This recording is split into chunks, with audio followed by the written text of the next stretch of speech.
Welcome to Bridging Our Generations, a podcast where my mom, myself, and occasionally special guests talk about social, political, environmental, and cultural issues, our lived experiences, and efforts in activism. On this episode, we will be discussing being LGBTQ and how we navigate life in this day and age. We're also going to be talking about my coming out story and navigating that over the years, and both of our connections with the queer community, and how we've grown to love and accept ourselves as well as each other, and also learning how to love and accept other people in diverse backgrounds from different gender identities and sexual, orientations. Like the journey that we're making together towards mutual respect and acceptance. Yes. Yeah. I love it.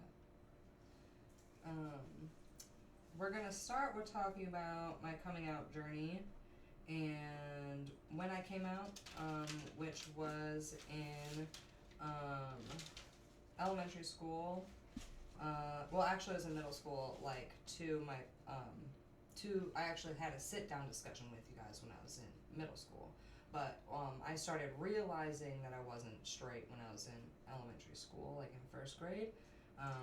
Interestingly enough, that is also when your teachers came to me and said, we think your kid has ADD or ADHD, something. Yeah. And we already knew that you were unique and amazing and different, and which makes sense because I think that a lot of people start developing a lot of their core personalities and who they are, in those age ranges. So, between, first grade and, sixth grade, you're, developing a lot. Oh, we always knew you were totally unique and amazing. Yeah. So, Yeah. Yeah. But yeah, so first grade, I had a couple crushes on some kids in my class. They were all girls, and at that time, I was, identified as a girl and was being raised in that way. So, I was just wow, I like girls and this is not normal, and so I didn't really say anything about it. You were always you were always in many ways an androgynous person. Right. Just straight up. Yeah. Because you were always the first one to try all of the fun things with your dad. Yeah. And you were always ready to do all the athletic things. You were always ready to dig in the dirt. You were always you came home so damn dirty from the park behind the house. I mean, so covered in mud, just head to toe. knowing that you were not fitting into and I love the fact that so go all the way back to you being named. Your given name, your middle name is Sloan. Yes. And when I was pregnant with you, I asked your dad, could we put that name first? And he was like, no, I want my kid to have a normal name. So that your other name, your dead name was your first name, and Sloan was your middle name. Right. And so then it was later but that was always a thing. Yeah. And I think you always knew that I liked the name Sloan, and I wanted, and that was something fun, and a cool. Also, it was my grandma's maiden name, so always worth keeping, and always, which I thought was cool. When my dead name is a family name, but it's not me, and I think that I don't think that there's anything wrong culturally with people wanting to name people and their kids after family it was kind of keeping the family name going was what that was for you really, in some ways. I don't think that that's a bad thing, but I also want people to have grace and understand that when somebody is this is not me, or I want this new name. I want you to call me this. Exactly. To respect that. It is a respect thing. That's why I want to be that way for you. In middle school, even in elementary school, I was very adamant about shortening my name and and making my name very gender neutral. And like I very adamantly did not like feminized versions of my the old name, yeah, my dead name. And so I feel like I even really before I knew that that's what was happening. You didn't really like that name that much. Yeah. And like when I was in high school, I wanted to go by Rain or Gaz, and and in middle school, so like those were. I do remember Rain for a short period of time, and I remember it being and, like, I just wanted written in some of your journals and things like that, like places where you could see your writings and stuff. Yeah. It would be and you're like, I can remember that. This person That's cute. is like wanting to change like that and want to be like have a persona that's like different. That feels right, but like. Well, and then we can move on to the 12. Yes, we can move on now to 12, yes, to 12 which was when you actually started to talk about it and come out and say to, and that was after. I think that part of that is because I was able to have more resources. Like there were more queer resources by that time. Like I was starting to go into middle school. There was like GSA and like some like LGBTQ resources at school where it was like, hey, like if you're feeling this way, you're not alone. And like there were some groups that were available in middle school. When I was getting into middle school, like they were like, hey, like, you know, I went to a middle school that had small schools, and the one small school that I picked was like I chose it because I really liked the like motto that the small school within the school went by, which was like a family accepting kind of like open, thing. affirming, and accepting like type of stuff. And it was okay, like, sure. You know, like, which was always right. And I loved the arts. A direction and, like, for you. I really loved that. So I wanted to go in that direction, and I think a lot of people like already knew that I never got called slurs like as a kid. I think part of it is the area that I grew up in, and also being AFAB. I think that a lot of AFAB people don't get called the same slurs. I didn't even get called certain slurs that are geared towards AFAB people and like queer women, and I didn't even get called those slurs. I just don't think that the area that I was in, those people knew about those slurs, but like they definitely bullied me for being queer in other ways. Like when I came out at school, I was 13. I came out at home and had like the dinner and you discussion. Had that, yes, and like, hey, like I'm definitely queer, and it was just, and that was when you were talking about I'm pansexual. Yeah. It wasn't like, even I'm gay. Yeah. It was I'm pansexual, and I don't care what's on the outside of you. I care what your soul is about. I care about the things that are coming out of you. Yes. That's what attracts me to people, because you and your own. I felt like, you know, and that was when you said, I feel like an alien. Yeah. I feel like I am not you know, I don't belong. I'm you know, I'm an alien. And I said, well, you're not an alien, you're a person. Because you came out my body and I was there. Your dad might be a jerk, but he's not an alien. Right. You know, and so, but that whole idea that, you know, you're that would invite bullying, because when you're that different, people can't accept that. And I also didn't know how to like express that. Like when I was saying I was an alien, like it was a mixture of like, you know, neurodiversity and stuff, which we'll talk about in another episode. But for this episode, like with the alienness, it was like, I feel this way and I want to express my gender in this way, and I feel like I don't belong in these spaces with women, and I don't feel like I belong in these spaces with men, and like it's like you didn't fit into the patriarchy. You didn't fit into. And like at that time, I was joining sports, but I was like in sports rooms with all girls, and I just felt very uncomfortable, and I felt like I don't belong in this space, but I was like, I know that I won't belong on the boys' team either, so I just kind of dropped out of sports. And Yeah. also the level of bullying that I received at school, because you know. Well, once you come out as queer, then they are going to target you for all the things, right? Mm-hmm. And it was really difficult. Like, I had so many people, like, say so many fucking nasty things about me behind my back. Some of those people, like, have definitely come in for, like, apologized to me as an adult for the things that they did as kids. Well, that shows some maturity from a few people. Oh, yeah, it does, and I really appreciate right?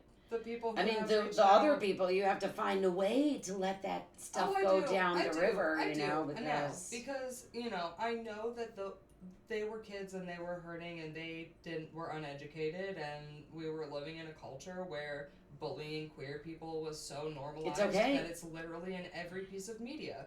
It's so normal. It was. Oh my gosh, there's so much cringy shit now. I know. When I, you know,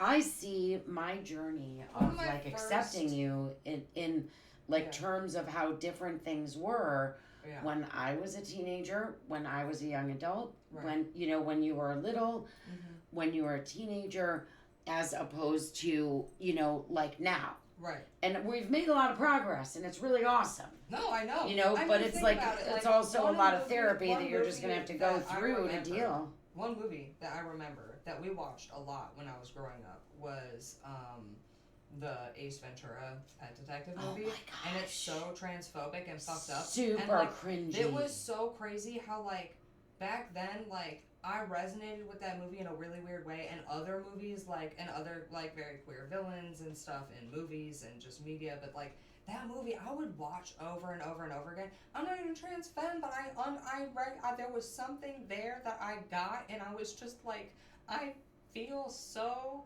connected to this in a way, and I don't know how to express it, but, like, why are they making fun of her, and why is it, like, you know, it just felt so weird, and I would just watch it a lot.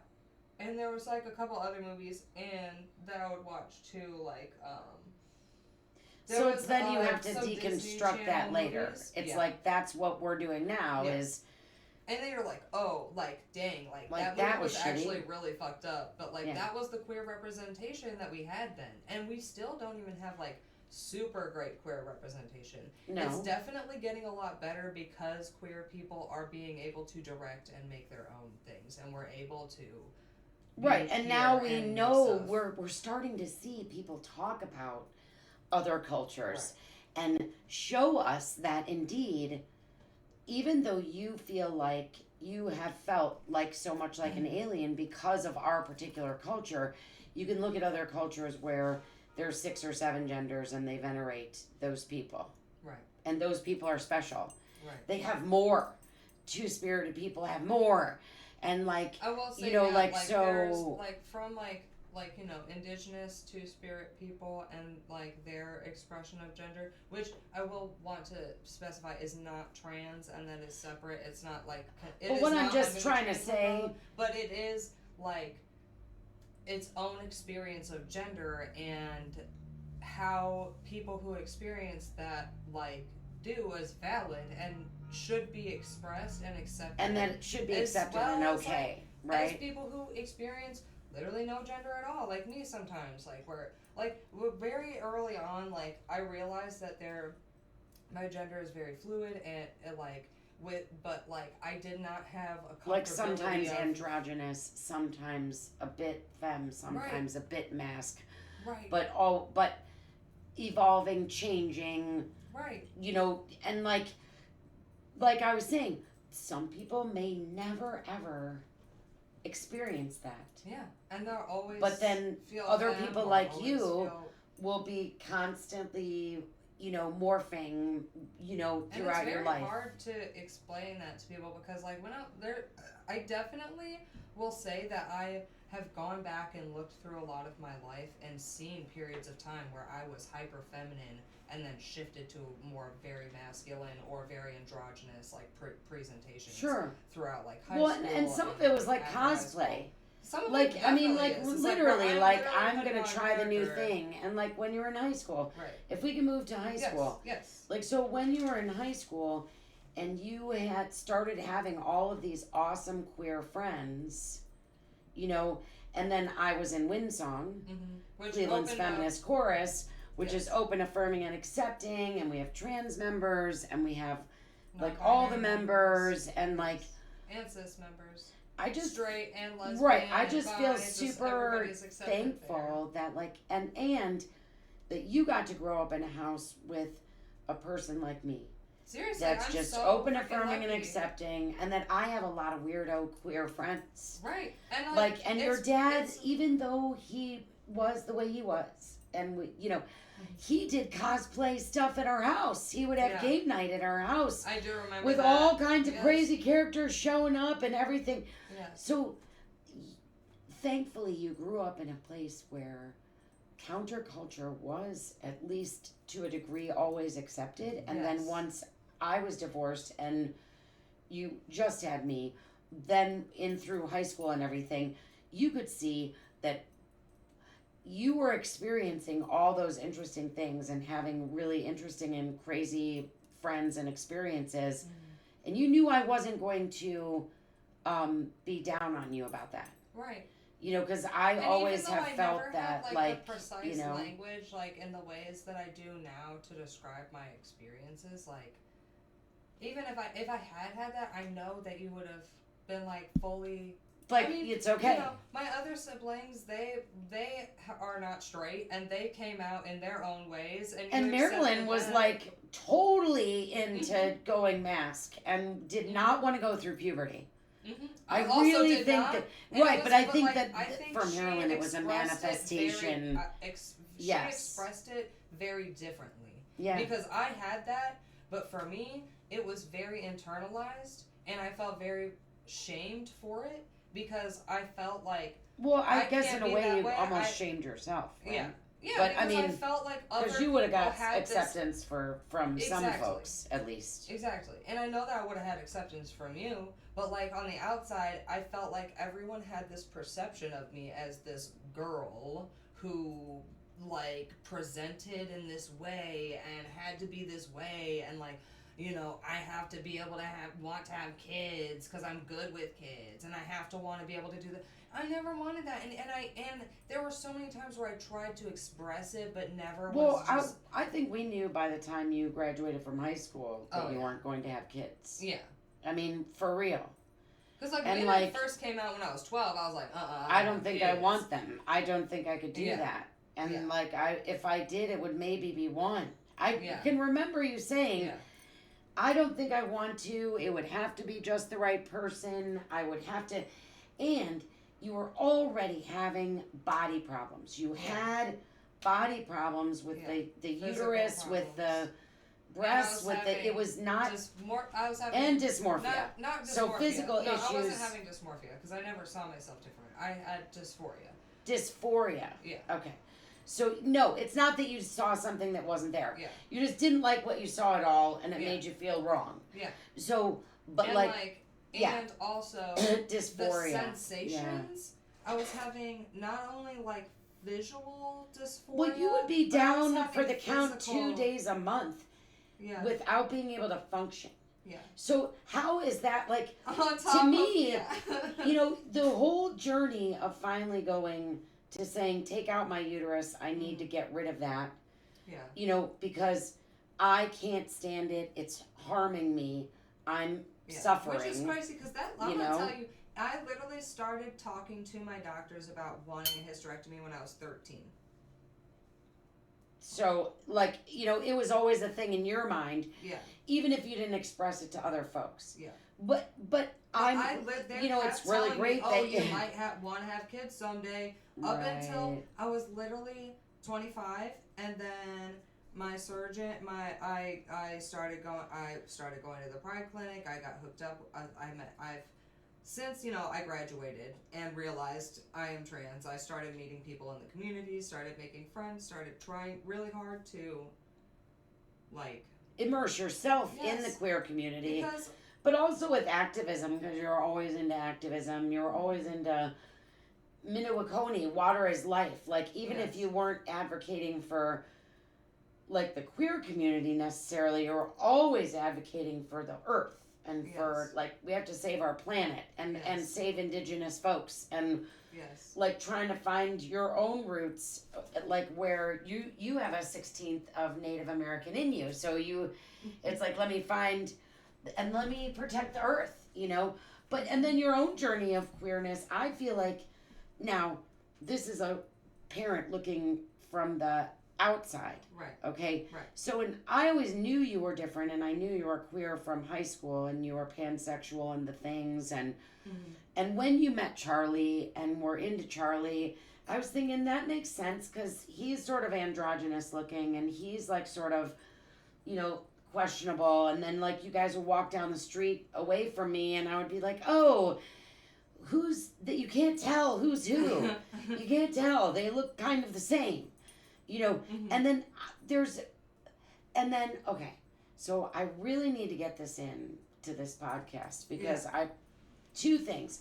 When you came out to me and you said, okay, after the pandemic and you got a chance to research and you got a chance to really be introspective and find the terms, find the way to describe what you were actually feeling and figure out that you're not by yourself, that there's other folks like you. Yes. But to say to me, Mom, I need you to honor me, acknowledge my accomplishments and my attributes, and try to leave out the gender. Yeah. See if you could just do that. Yeah. And then the search for the new name and finding the name. And it's been a journey for me, but when you guys came to me after I moved in on Compton, this was in 2023, you came to me and you showed me on your phone, it was an interview with Jamie Lee Curtis, and she said, I'm a parent, so I feel like it's my duty to say, welcome home. How can I value you? How can I, do what makes you feel good? Yeah. Value you for you. Yeah. And so at the time when you were like, okay, I'm using they, them pronouns, and I want you to call me by a new name, and it's like, wow, that's some crazy shit. Okay. I'm on board with this because I want my kid to know how much I love them. So I'm going to try, Yes. And so sometimes I would say to myself, okay, I'm going to picture my kid. I'm an English major in college, and that's all I know is what I know. But exactly. I know that if you don't know the gender of a person and you're writing a story that you're going to use they, them pronouns, if they're 10 feet away in the rain and you can't tell what gender they are, you are going to use they, them pronouns. Exactly. So I would just picture you in an anime cartoon 10 feet away in the rain. That's a really good way, though, for you to so I could visualize that and say, and I think that that's, you got to find your own way to do that journey. But it's, and I told my brother this morning, it's about valuing a person. Yeah. Right? Yeah. Like to say, I'm going to try to deconstruct all the bullshit that everybody has been telling me. Yes. And just say, how can I value you and make you feel good? Yeah. So when I call your name or when I talk about you, you're going to feel like I value you. Yeah. And that you're seen and that you're respected, Right? Right. It's like if any other cis person who's like, my full name is Jeremy, but I just want to be called Jim, you're going to respect that person and you're going to call him Jim. Just like the Pope right now. His name is like Anthony or something, but now he's Pope Leo. And everybody's going to call him that. Now, a whole bunch of people that work for a bunch of popes are probably just going to call him your eminence because they're not going to want to try and remember.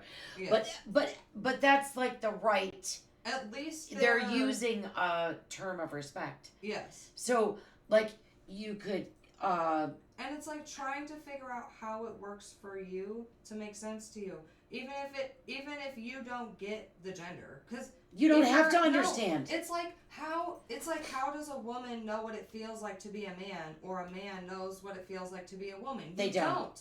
So you just assume they know how they feel. Yeah, but you right? don't. But you really no, you don't. you just have to assume that they know. Woman feels differently. Yeah, but they know how they feel about themselves. Exactly. That's what I'm trying to say. And also, guess what? Mm-hmm. You living your authentic self and dressing like a rainbow is not harming me in any way. Exactly. It's not harming me in I'm any way. However you want to present. And if you want to rip out your uterus, that's not hurting me. If you want to lop off your breasts because they're bugging you and they don't work right, or they hurt, or whatever, exactly. or you just think they're ugly, just like somebody else should have the right to go put some silicone in them and make them look like big balloons. Yes. And somebody else should be able to inject some filler to hide their wrinkles. You should be able to grow some facial hair if that's what you really want. Exactly. And why should sideburns? And it's cute. You know what?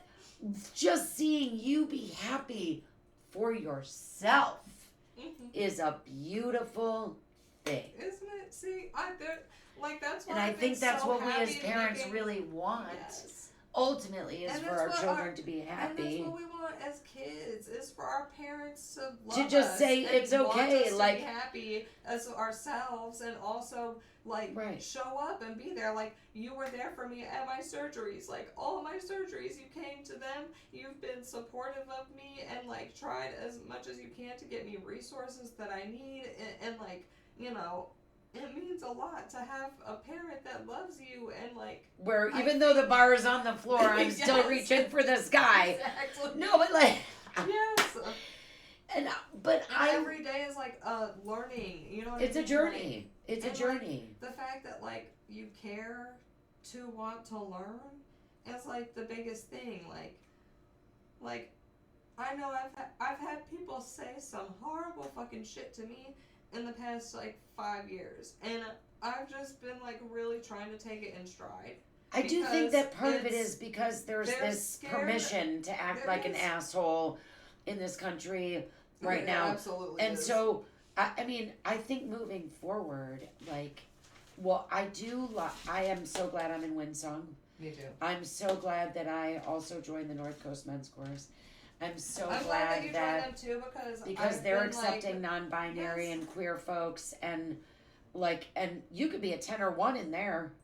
Mm-hmm. I mean, there's a bunch of non-binary people in there now, and there's and it's really, and that's also a very uplifting and fun community. Yes. And of course, they do a lot of poppy, stuff, right?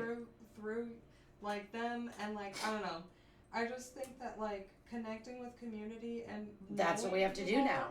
That's like, what we have to do. Yeah, and supporting each other, and showing up to each other's events, and educating each other, and like not being afraid to talk about this stuff and ask questions. Like, in the beginning, I was scared to accept neo-pronouns, and like I had to overcome my own internalized transphobia to be able to be like, yes, I like using its pronouns, and I like using they them pronouns. Like, those resonate with I'm going to go more like, with a they them because it fits with my own English thing, okay. right? That's okay. At least you're like willing to adopt more neo-pronouns into your lexicon.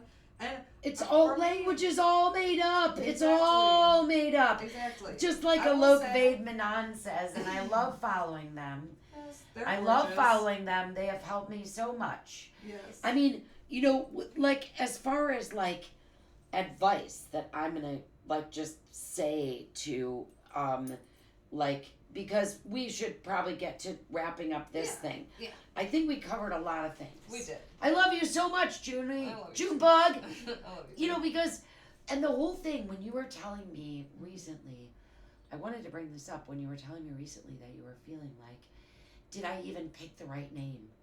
Did I pick the name that's for me, or did I pick a name because I was trying to help everyone else?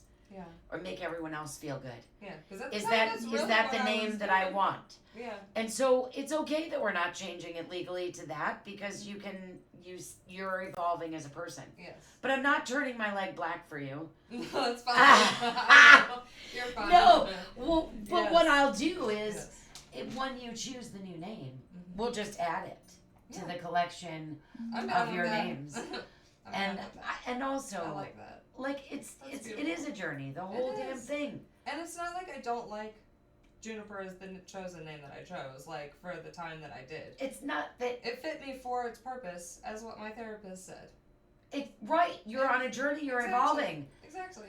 And, like, to say, like, I see that I'm deconstructing all of the things, and that's what this journey is about, is us deconstructing what... And I have said this ever since, I swear to God, I've been saying this since I was a teenager. I felt like my parents and so many people around me in the world were all operating on this idea of what they were supposed to do. Yeah. What you should do, what you're supposed to do, what people do, what good people do. And a lot of that is fucking white supremacy right there. And like work and perfectionism is terrible. Yes. And purity culture and talking about what should be and what's supposed to be is ridiculous. And so it's all about deconstructing that, letting it go, and saying, what is going to make me happy? Yes. Finding joy. Joy is resistance. And that's why I like to say to myself every morning when I wake up, I woke up, that means the universe has plans for me. Yes. I need to talk to somebody. I need to learn something. That is a good way to keep going. And then how am I going to make myself happy today? Yeah. You know, because people like you that are living your authentic self, and like you said, I'm going to dress in this onesie today because that's how I feel. I got dressed this way because this is how I feel today. Exactly. I put these earrings on to make myself feel good. Exactly. And it's about that. It's about, we're going to wake up every day. We're going to learn something. We're going to give someone something, share something with someone. And we're going to make ourselves feel happy and make others feel happy. Because what else are we here for? Yeah. And there's so much bullshit right now that, like, joy is, and, like, absolutely showing compassion and loving each other is that. It is. Like, standing up for our neighbors and for the people who are, like, being picked on is, like, the only way. That's it. And also, like the Native Americans say, we are here to be our wild, weird, wonderful selves. I'll say some tribes, probably. But we're here. Yeah. We're valuable. Yeah. We don't have to do anything. That is true. Yeah. To be valuable and here. We're just here to be ourselves. Yeah. And be with others. Yeah. That's what we're here for. And, like, you know? Trying to live in a way that is, like, you know, our bodies want to be in homeostasis. So, like, why don't we try to live in homeostasis with each other? You know, like... Yes. Harmony. Yeah. Balance. And, like, beauty. I will say, our bodies have an immune system response to being attacked. Like, our like, you know, communities needs immune system responses to being attacked. Because, like,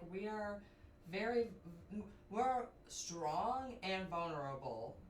And that's a very hard thing when you're strong as individuals but vulnerable as a community, and are, you know, we're starting to get more connected. But, well, that's like, all we can do now. We have to. Building community events. What time is it?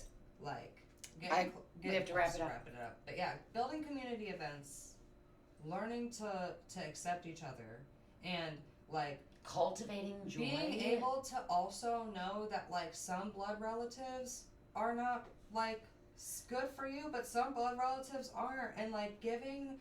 And it's okay to choose family. Yes. It's okay, it is okay to choose the family that nurtures you, and let go of folks that don't. Yes. I because, mean, like, you know... Right? You cannot force anyone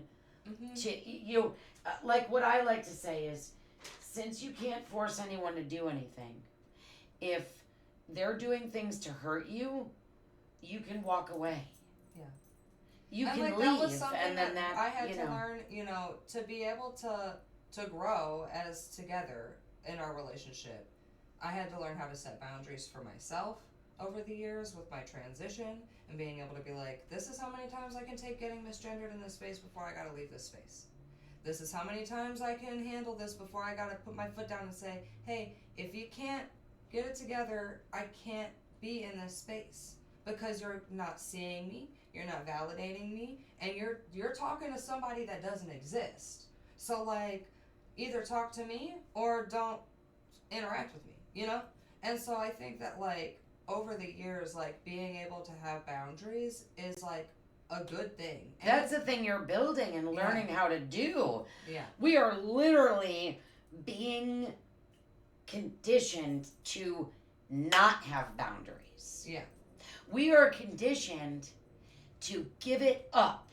Yeah. And take care of others. At least I was. Yeah. We're only starting to learn better ways. Yeah, to be like, okay, this is okay like for me. Not forcing a role on someone. Right. But it's so good and that knowing people have a what your chance to choose now. strengths are and being able to direct them positively. Because if you're just pouring from an empty cup, you're pouring from an empty cup. Yeah, you have to take care of yourself. You have to fill up your own cup. Yes. And you got to know where your strengths are and where your boundaries are. And I really appreciate that, like, you over my life have been there for me and have supported me and like and have that's been all okay I want to with, me setting those boundaries and knowing that those boundaries are necessary and not just, being toxic and being like, I'm just fuck your boundaries, like you don't like me, so. But no, it's like, you're like, okay, these boundaries are being set because this is necessary and I need to respect this, like, and like, so yeah, I think that's a good place to awesome. Wrap it up. I'm so done with that. All right, super. Thanks. All right, we're closing it up. Thanks for watching. Thank you. Thank you so much for watching, listening, and hanging out. I hope you like and subscribe.